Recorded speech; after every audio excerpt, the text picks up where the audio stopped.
कान्हा बचपन में केवल माखन मिश्री ही नहीं बल्कि माटी भी खाते थे।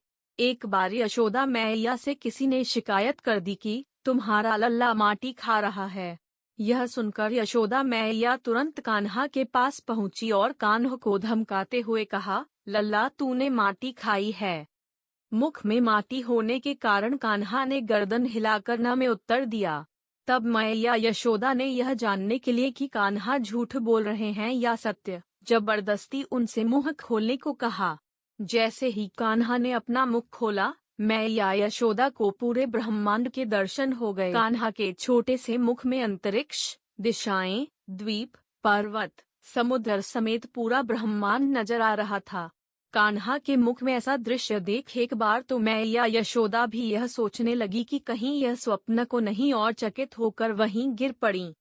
इधर श्री कृष्ण भी समझ गए कि मैया उनके तत्व और अलौकिक शक्तियों से अवगत हो गई हैं। तब श्री कृष्ण ने तुरंत अपनी शक्ति रूप माया विस्तृत कर दी, जिससे क्षण भर में मैया यशोदा सब कुछ भूल गई और उन्होंने कान्हा को उठाकर अपनी गोद में बिठा लिया। श्री कृष्ण की इस बाल लीला के कारण उन्हें माखन मिश्री के साथ ही माटी का भोग भी लगाया जाता है। मथुरा जनपद के महावन क्षेत्र में स्थित श्री कृष्ण के एक मंदिर में भगवान को माटी का भोग लगाया जाता है। इस मंदिर के समीप ही यमुना नदी है। भगवान के प्रसाद के लिए पेड़े का भोग तैयार करने के लिए यमुना से मिट्टी निकाली जाती है और पेड़े का भोग बनाया जाता है। जन्माष्टमी के साथ ही सामान्य दिनों में भी यहाँ भक्तों की भारी भीड़ होती है।